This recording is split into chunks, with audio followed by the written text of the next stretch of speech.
Thank you for joining us for the University Update.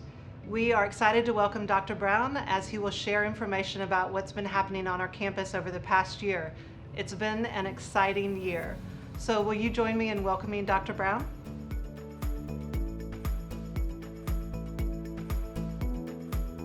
Thank you so much, Lisa, and greetings, everyone. Again, it is so great to be with you and to take a couple of moments just to provide a recap of my last year. It was about a year ago that I was first baptized into some presidential activities at Asbury during the June 2019 reunion. I had the opportunity to meet many of you.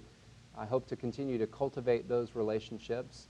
But since then, it has been 150 miles per hour. I do want to tell you, even amidst all of the busyness and the newness and the unpredictable challenges that I've experienced over this last year, the overriding sense that I've had is one of gratitude. It has been very clear to me that so many men and women have planted seeds in years past that I am harvesting today. Faculty, staff who have been here. Certainly Dr. Gray, our most recent president, and the presidents before her. Our board of trustees, our board of trustee leadership, current and in years past. Our alumni, incredible men and women who support us through prayer, through gifts and resources, and continue to come back to this institution and pour into its mission. I am so thankful. So thank you for all that you have done. And if I'm successful, hopefully one day someone else will stand before you and they will be able to speak to some of the seeds we presently are planting in order to advance the institution in the future. We kicked off our fall semester in August of last year. We had a great incoming class. And in addition to the things we did on our campus, I got to hit the road and meet many of our alumni, Asburyans in professional fields, in business, healthcare, law, education. I saw Asburyans in ministry. I saw them in nonprofits, in mission organizations. And let me say, I am so proud of the influence that Asburyans have all throughout the world. We talk about the impact of Asbury in advancing the cause of Christ. But I got to see that up close and personal both in the fall and in the spring. As it relates to academics, I will tell you that we've had a lot of tremendous discussions about how we prepare our students for the future. In a couple of months, our incoming class will be preparing to graduate for the year 2024, but we know that we're not preparing them for 2024. We're preparing them for 2030, 2040, 2050. So at Asbury, we say that academic excellence is rigorous and relevant 21st century education that uniquely equips our students with the requisite skills necessary to navigate the complexities of a largely unpredictable, dynamic, information-saturated global marketplace. We know that our students need to be prepared with hard skills in certain fields, but there are soft skills, or what we might call essential skills, that will endure throughout time to make them relevant to any sphere within the marketplace at any time. These are skills like problem solving, critical thinking, a student's ability to collaborate or to communicate, their judgment, their decision making, and of course their service mentality. So we need Asburyans to be relevant and to navigate this largely dynamic, changing world in the future. And we've established a host of innovative programs by which to do this that I'm excited to tell you more about in the time to come. Let me talk about athletics. Mark Whitworth has done an amazing job. And the mission of Asbury Athletics is to use the college athletic platform to glorify God. And they've done a tremendous job of that, and they've excelled in their respective fields. Let me mention a few highlights from this season. Our women's swimming team won their conference championship, and they placed 9th nationally. The men's swimming team was runner-up, and they placed 10th nationally. The women's soccer team won their regular season conference championship. The women's golf team won the conference fall preview. The men's and women's tennis team won their fall conference individual tournaments. And our baseball team got off to its best start in program history until, unfortunately, the season was abruptly ended due to COVID-19. But not only are our students excelling within their relevant sport, they're also excelling in the classroom. The cumulative GPA for our spring sports was 3.37 this year. Very exciting. And I'm also very excited to say that we will resume competition on September 5th. Well, 2020 has been quite a year, but let me mention some of the highlights. In early February, we celebrated the 50-year reunion of our 1970 revival, a time where God showed up in a powerful, visible way that left an indelible imprint on students' lives who would never be the same. We had an incredible 2-day event of services, testimonies, and other relevant events to celebrate this important time in Asbury's history. Inauguration was on Friday, March 6th, but on Wednesday, March 11th, we quickly turned to an emergency meeting for the global pandemic we've all come to know as coronavirus or COVID-19. At that point, we made the very difficult decision to transition the balance of our semester into an online modality. It was truly amazing to see the resilience, to see the flexibility demonstrated by our faculty and staff and students as we moved to an online format for the balance of the semester. And even though we are still living within the realities of a global pandemic, we do plan to be on campus this fall for in-person operations that will elevate the safety, the security, care, and concern of all of our community, our students, our faculty, and our staff. Moreover, we moved our commencement that would normally have taken place at the beginning of May during our fall break period in October. And this is our opportunity to celebrate and honor our students in person for their momentous achievement of graduating from Asbury University. I would like to take a moment to talk about the reality of where we exist right now. We've talked about this last year, the fall, the spring. We've talked about this coming fall.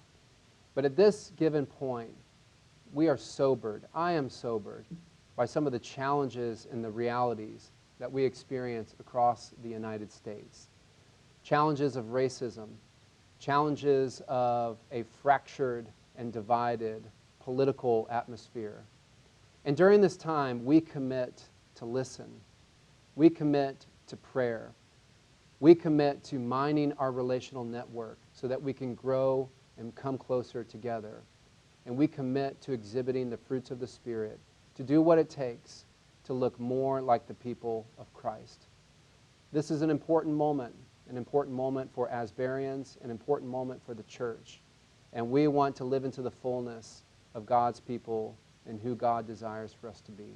As part of our reunion tradition, we want to celebrate very special alumni who exemplify Asbury's motto of academic excellence and spiritual vitality. Each of these individuals models a commitment to achieving excellence in their field of calling, carried out with the purpose of bringing glory to God and making an eternal impact for the kingdom. Since 1946, the A Award has been Asbury's highest alumni honor of distinction. This year, we add 4 recipients to this elite group of Asburyans. Each has made a significant impact in their area of influence and calling. I'm pleased to recognize Dr. Winston Smith, class of 1950, Dr. Alban Whitworth, class of 1960, and J.P., class of 1983, and Helen Renner, class of 1980, Rader, as our 2020 A Award recipients. The Distinguished Young Alum Award was created in the year 2000 to acknowledge our younger alumni who are emerging as influential leaders in their areas of expertise.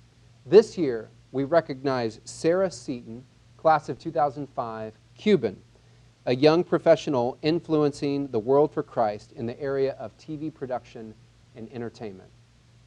And finally, our third award category acknowledges that our success is due largely to those who volunteer beside us, selflessly giving their time, their effort, their connections, and their prayers on our behalf.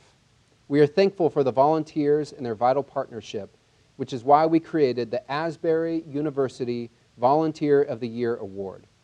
It is my privilege to recognize Dr. Steve Toadvine, class of 1982, for his service to the kingdom and to Asbury. Congratulations to you all. At this time, we are coming to the end of what has been the most successful comprehensive campaign in Asbury University's history. The Ignited campaign, which you will hear more about from Dr. Troyer, has helped us and assisted us in the programs and the people, the places and the new spaces and the initiatives that are necessary for Asbury as it writes its next chapter in its story of academic excellence and spiritual vitality. This is truly exciting.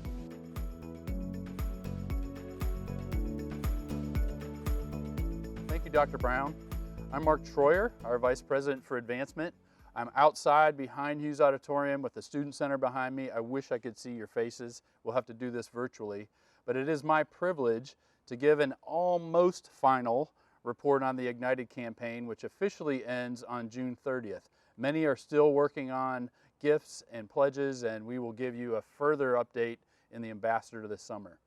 From the outset of this campaign, a group of godly men and women that formed our campaign steering committee prayed fervently that God would move and lead us in this campaign. They together set an audacious goal of $62 million to advance Asbury University. A donor-centered focus, developing a culture of philanthropy, and operating in such a way that we would see people in the kingdom of heaven was part of how we operated. Even with the premature homegoing of two committee members, J.B. Krause and Greg Isaacs, and with presidential transitions and vice presidential transitions, God still blessed Asbury through the efforts of many people in this campaign.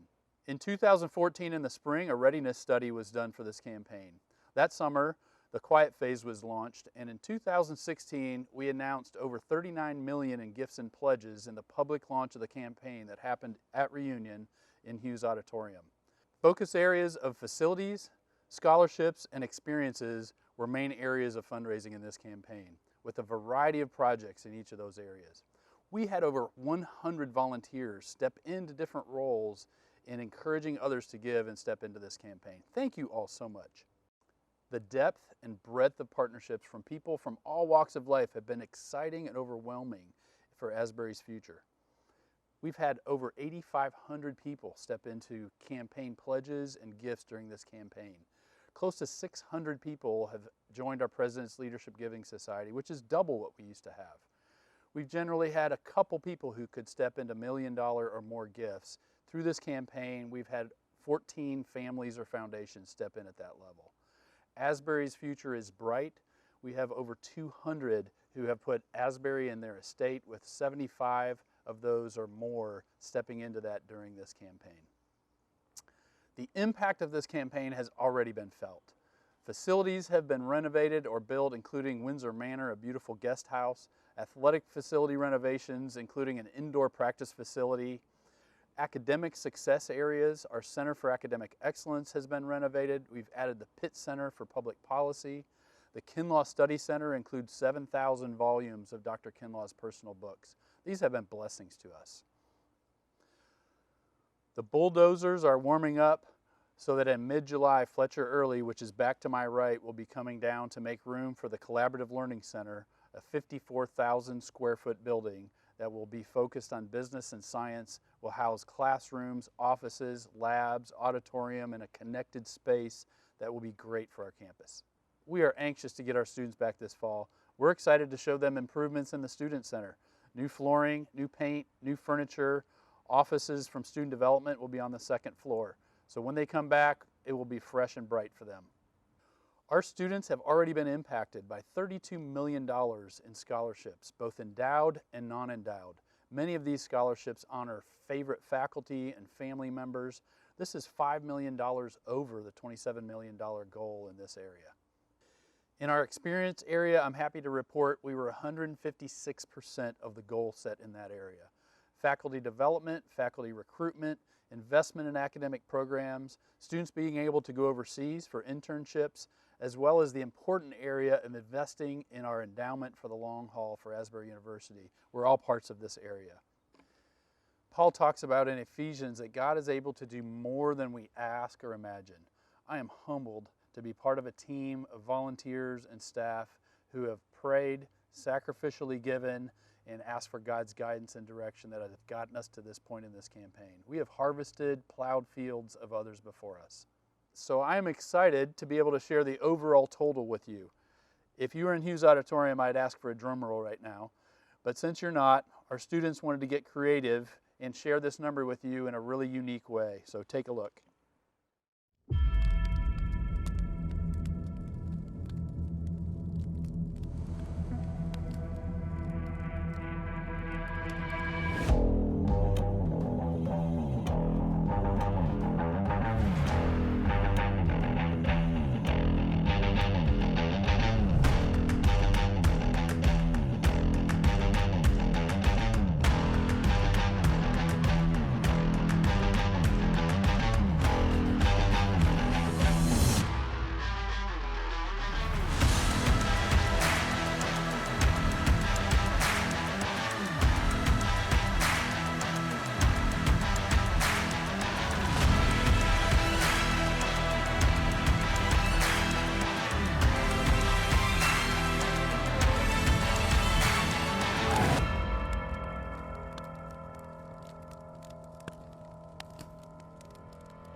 Now a bit of a transition.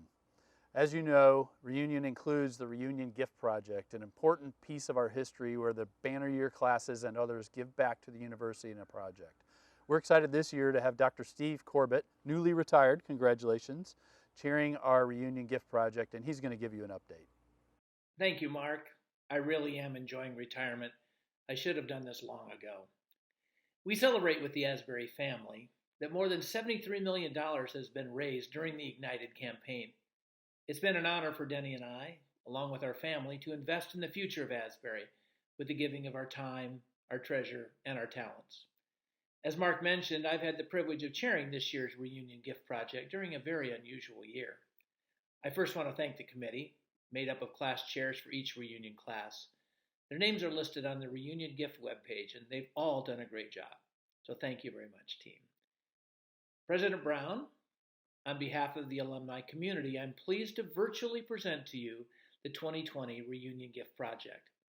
Our stretch goal for the project last year when we began was $250,000, and we come into this weekend with $142,360 in gifts and pledges. Thank you to all who have made gifts and pledges to this point. And while it's a healthy start, we do want to fully fund our project. The project this year focuses on expanding Asbury's global impact, both digital and personal. The main focus is upgrading video technology and infrastructure to be able to live stream events from campus to anyone and anywhere in the world.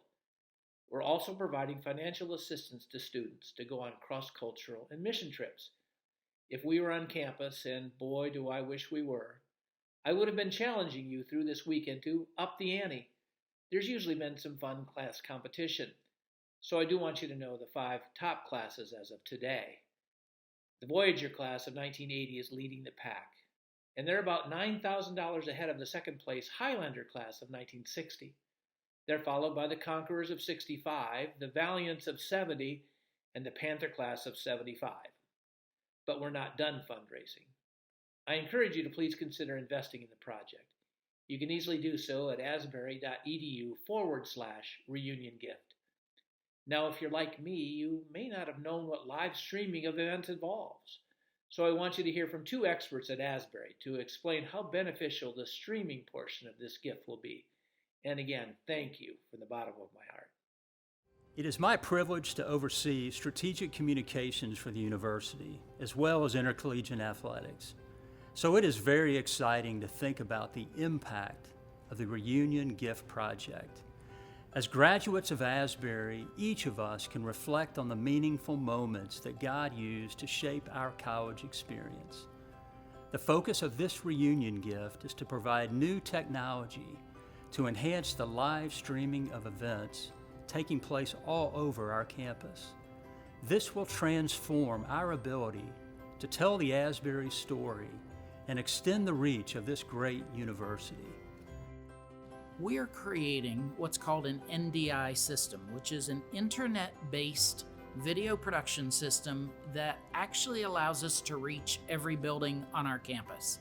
That will enhance what we do in chapel as well as sporting events and concerts.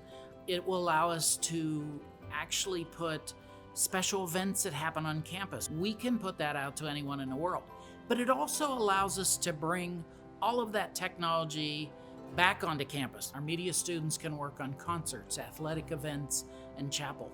Our journalism students can include guest newsmakers from anywhere in the world in their news shows. So the technology is providing incredible opportunities for our students as well as our alumni, parents, and friends.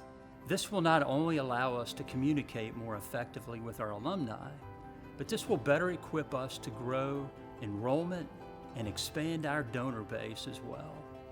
This will also provide unique opportunities for many of our students as they receive hands-on experience in this ever-growing area of digital content creation.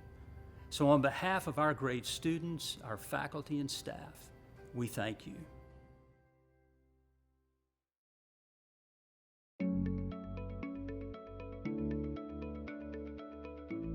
Steve, I want to thank you for all of your leadership for the Reunion Gift Project, and I want to thank all of the alumni for your contributions to these projects, which are so important.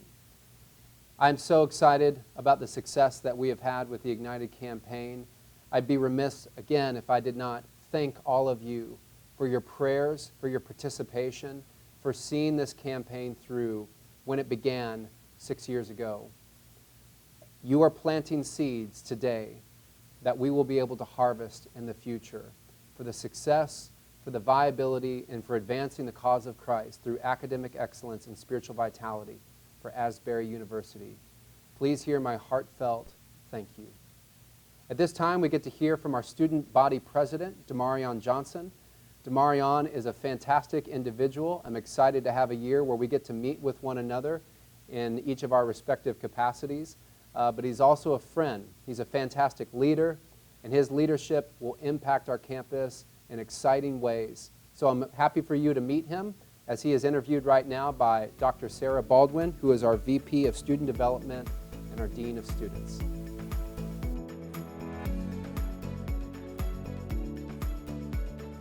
Hi, I'm Sarah Baldwin. I'm the Vice President of Student Development, and I'm here in the Hiccup Cafe inside the Student Center.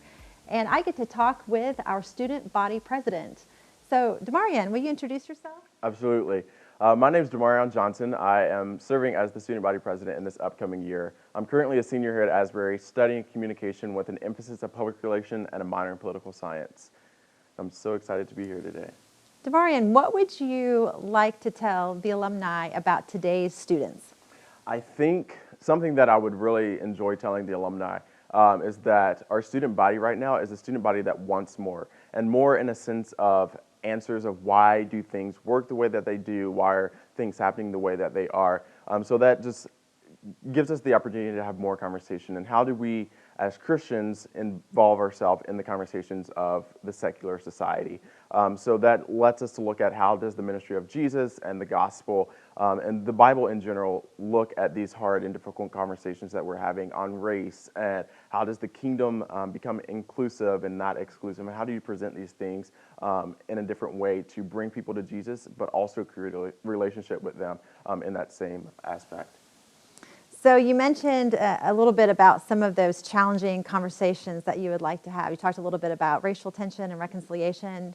Talk more about the kinds of conversations you would like our students to have this year. Yeah, so being at Asbury for the 3.5 years that I've been here, I think from my freshman year to now, we've become more accustomed, in my experience, to have these difficult conversations.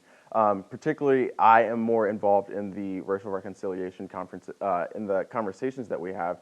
And so with those grand scheme of things, I think in our current situation in the country, we're having a lot of these difficult conversations. So how do we look at the gospel, and what does the gospel actually say that the church looks like, and how does the church respond to these things, and how do institutions, and how do we right the wrongs of our past to continue to move forward for revival that could potentially come and things of that nature. So being able to have those conversations in the fall and in the spring, and hopefully even after I'm gone on campus, those are the things that I'm really looking forward to having.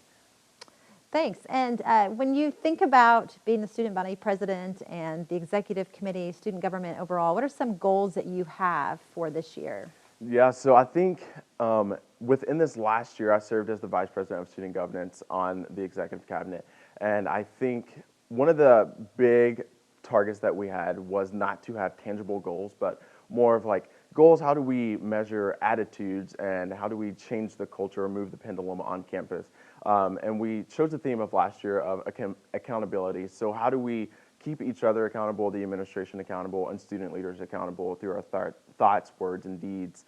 So I think moving into more of that direction of like how are we spiritually growing ourselves and not just having these fun events on campus, but what is it giving back to us and how are we giving back to society? Because I think at Asbury we are aiming to start here and impact the world. So being able to understand what the world looks like in our small scope of things and being able to amplify that and take the principles of it and applying it to the world outside of Asbury. I think that is the direction that I want student government to go into.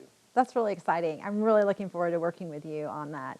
What are some things that you are really anticipating this fall and looking forward to? I think the biggest thing is being back on campus. Asbury has a community that really cares about the other, and that was really shown through the pandemic of faculty reaching out, our president reading us bedtime stories on Sunday nights. But I think just being back in person with each other will give us a deeper appreciation for what Asbury gives us and how do we involve with each other and just care for one another in our immediate circles, and with that convenience of having someone next door to you or just walking down the hall and you've seen a friend. I think when we left campus, we were able to really see and appreciate what the campus community had to offer. So trying to make the same thing online or virtually gave us a deeper appreciation for what is to come in the fall. I totally agree. I can't wait for everyone to be back together. So yeah. So as you think about the alumni and their experience here at Asbury, and now as they've carried that out into their various professions and families and into the world, what would you like the alumni to do for students during this season? Absolutely.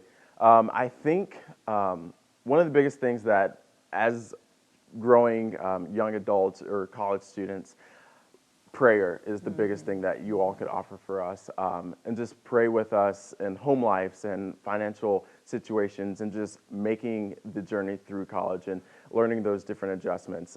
But I think another way is because we have alumni like you that help us have education, so those scholarships and funds like that, being able to give as you are able to continue to invest in the future generations to just fulfill the mission of Christ and fulfill the mission of Asbury through those scholarships.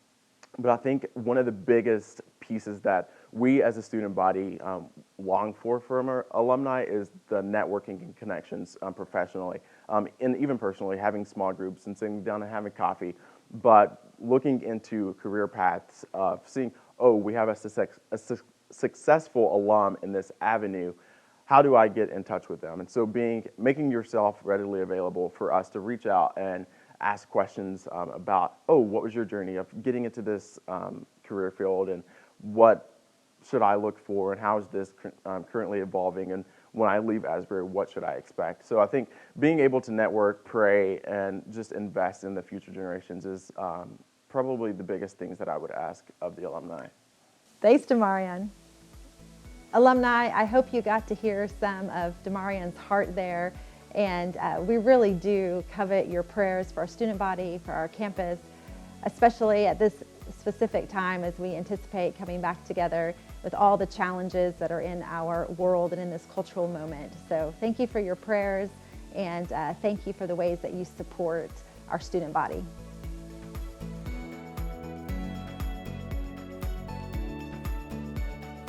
Thank you, Dr. Baldwin and Demarion, for sharing with us about what will be happening this fall. We wanted to give you an opportunity to ask questions of Dr. Brown, so Mike Fletcher is going to get us started. Dr. Brown, this is Mike Fletcher with the Voyager class of 1980. I now live in Richmond, Virginia. You certainly picked an interesting year for your first year as president, so I'm wondering how it's been. What have you learned from this experience? Mike, thank you for the question. I have certainly learned a lot. I'll start with some of the challenges that we faced over the last year. No doubt this has been a very unique year, not least of which because we've experienced a global pandemic. And as I've said to many people, there's no playbook that you pull off the shelf on how you deal with a global pandemic. When we are confronted with these challenges, I do think about what holds us. There's a wonderful little poem by Emily Dickinson where she talks about a boat that's out at sea and it is mystically moored. And so I've thought about that. What has actually moored us in this change? What holds us? What are we beholden to? What are we embedded within? And I'd say it's our tradition. And not simply the tradition of the past, but also that tradition holds us, it moors us in the present, and it allows us to navigate our way in the future. I've been so thankful for that. Some other points of learning, I have learned the importance of prioritization. Any administrator will tell you that you're always evaluating the best use of a dollar. And equally so, I find myself constantly evaluating the best use of an hour. And sometimes you have to be very strategic about how that is used. Other times, maybe not as much. I've learned the importance of listening and maybe not speaking as much, but really trying to hear diverse voices. I've learned so much from others who bring some other perspectives. I'm not simply talking about our other administrators, but our faculty, our staff, and our students. So many wonderful perspectives. There's an author, old-time Nazarene named Richard Taylor, and he says, "Forbearance is a Christian virtue." And so I've been forced, and it's been a very good thing, to learn this virtue all the more. I think one of the biggest points of learning, and certainly of gratitude, has just been the men and the women and the contributions that have been made. It became very apparent to me early on that I am reaping a harvest of seeds that have been planted by faithful Asburyans in years past. Not simply Dr. Gray, although she has been incredible in the foundation she's provided for me, but all of the alumni, all of the Friends of Asbury, former students, former staff, former faculty. I am a recipient of the hard work that they have put in. I'm incredibly thankful for that. And hopefully, some point in the future, someone else will be standing at a podium like this or writing an article or addressing a group of alumni, and they will say, because of the faithful work of men and women in 2020, Asbury is set for a better path in the future. So those have been some of the primary points of learning I've experienced over the last year. Okay, let's look at the next question. Hey, Dr. Brown, this is Pablo Velasquez, class of '95.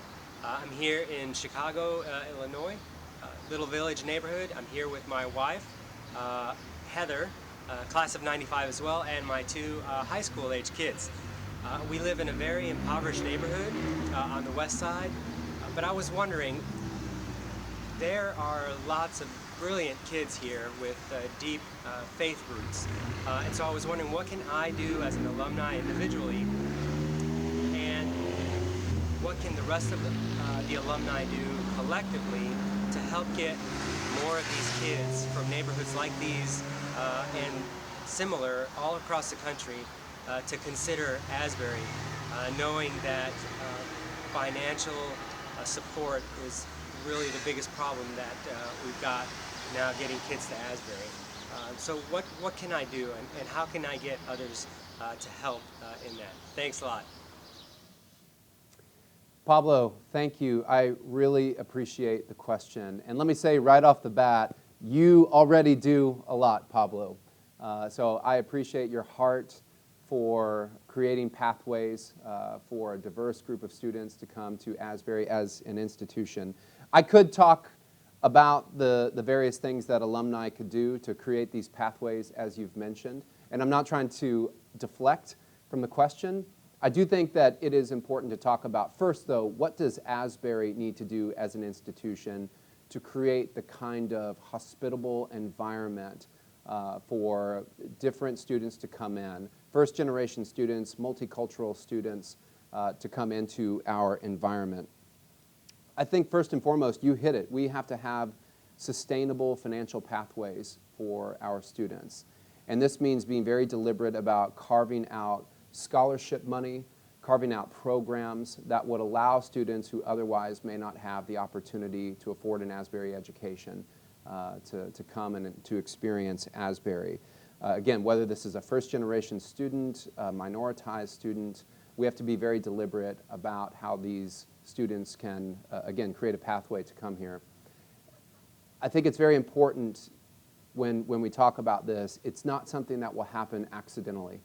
It's not something we just kind of float our way into, but it's very strategic and it's very deliberate, and will demonstrate where our priorities are. I come from a business background, and a popular phrase in business is, if it matters, measure it. I'm sure you know this very well in your world. So if we say diversity is important, and we do say that, we need to measure it. We need to have goals that we can point to, whether those are the composition of a diverse student population or our faculty and staff, and then we need to take strategic action and meaningful overture towards realizing those very goals that we've set for ourselves. I'm very excited that a lot of discussion is taking place right now, and I'm excited about the implementation that we're going to see immediately along these lines.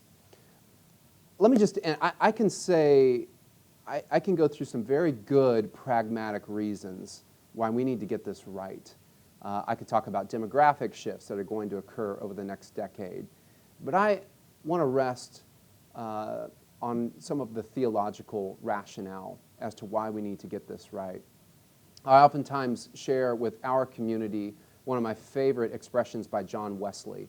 It was in his notes, his commentary on the Good Samaritan. And he says, with an honest openness of mind, let us always remember the kindred between man and cultivate that happy instinct whereby, in the original constitution of our nature, God has strongly bound us one to another. What is Wesley saying? He's saying cultivate that instinct, that happy instinct that recognizes we are relationally constituted. This is an anthropological statement that Wesley is making. We're relationally constituted, and we're constituted in every tribe, in every tongue, in every nation, standing together in worship of God. That's what the kingdom of God looks like. And we want to mirror, we want to reflect the kingdom of God in the here and in the now. So we cannot fail to recognize the important dimension of diversity and what it plays in bringing this to fruition. Again, I very much appreciate the question. And Pablo, I say to you and to so many others, thank you for your efforts to help us realize this important kingdom initiative right here on our campus. Okay, let's look at the next question. Hi, Dr. Brown. My name is Cynthia Roberts-Kime, the commander class of 1990. My husband Dan and I, class of 1994, have an incoming freshman this fall. Now, given the current guidelines that are impacting campus life all around the world, could you tell us how you plan to maintain the sense of community that Asbury is known for? Thank you so much, Cynthia. And you have put your thumb right on it. The heartbeat of Asbury is our community. There are so many other things that we do well. We are an academic community, we're a spiritual community, but we're a community. And when I go out and visit with alumni and meet individuals like yourselves, I hear this again and again and again. As you know, we will engage in-person, on-campus operations this fall, and we will do that in a way that prioritizes the safety, the security, the care, the support of all of our students. So that is a priority. So even though we are going to take significant precautionary measures, and these measures are consistent with CDC guidelines and other state directives that we have, even though we will take these measures, we still will have all of the same elements present that contribute to our strong sense of community on campus. Our special student events, that we have, chapel, our dining commons, our dorm life, our classes, our sports, our extracurricular activities, special conference events that we do on campus, the conversations that we have, the meetings that we have, our Holiness Week, or other themed events that occur on our campus. As I've said, Asbury, a student's story at Asbury is a story of belonging, and it's a story of becoming. And we recognize that whatever else we do and whatever modifications we make, we will always elevate, we will always prioritize belonging and becoming. And certainly for belonging, forging lifelong friendships, being deeply woven into this pattern of what it means to be the community of God, or one of my favorite expressions, the prototype of the new humanity. So things will no doubt look different. We are not cavalier in how we are approaching this. We're trying to, again, elevate safety and precaution.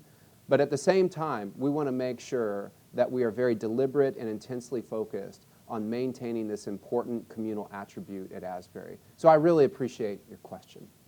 And I think we have one more question. Hi, I'm Joanna Coppage, and my husband Billy and I are part of the Abiding class of 2002, and we currently serve as missionaries with World Gospel Mission. We're training and discipling pastors in East Africa. We live in Entebbe, Uganda, and my question for you, Dr. Brown, is how can we, as an alumni community, be praying for the institution in these days? Thank you, Joanna. I really appreciate it. How much time do you have for me to answer that question? No, I'm joking.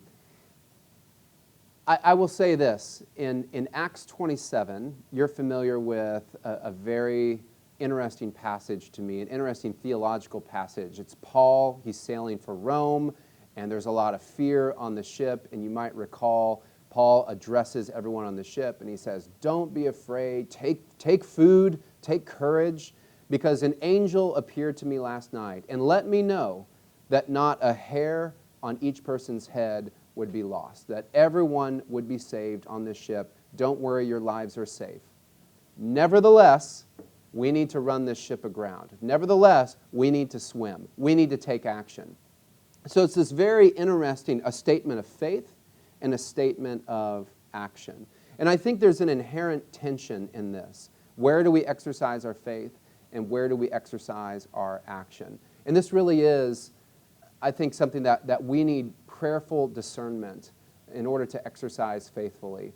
We exercise faith to depend upon the Lord, to seek Him, to create the kind of environment that is hospitable to God's presence, to the Spirit's presence in our lives. We recognize that there are so many things that only God can do, that we can't roll up our sleeves and grit our teeth and clench our fists and manufacture ourselves.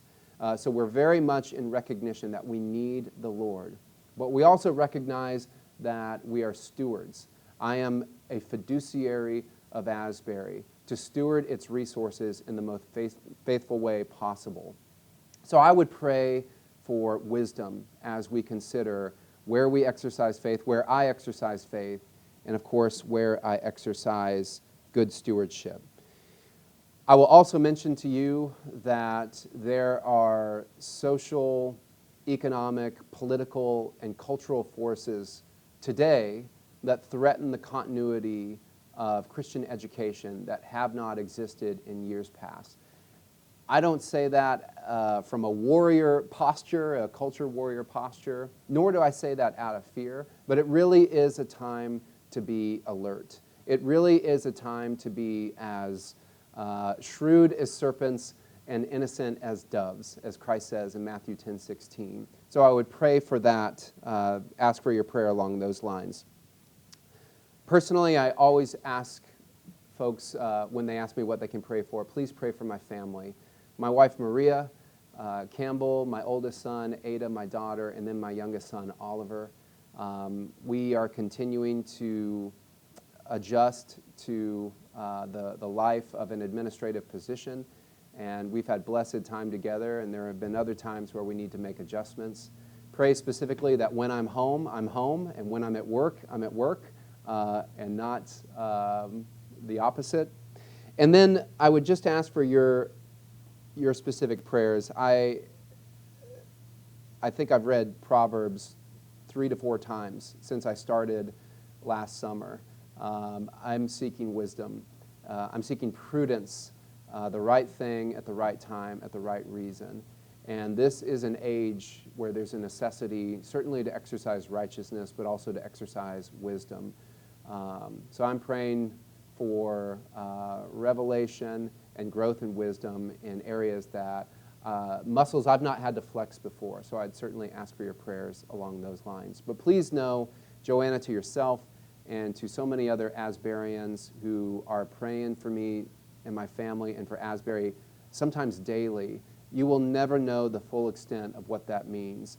And on those days that the water is a little choppier than other days, I really lean into that understanding that there are committed Asburyans throughout the entire world who are praying for our institution, its leadership, and even specifically for me and my family. Please know that's a significant comfort. I want to thank all of our alumni for the questions that you have asked. I want to thank those who have reached out to me at other periods of time with questions or comments, thoughts, prayers. It means so much. And I hope you know there is always an open invitation, whether it is a question or a concern or a praise or a comment or words of wisdom. I love to hear from you and to connect with you. Thank you for your support of Asbury. Thank you for your support of our leadership, our administration, certainly your support of me. Again, you'll never know the extent of how much I appreciate that. And it's been a blessing to be with you during this time.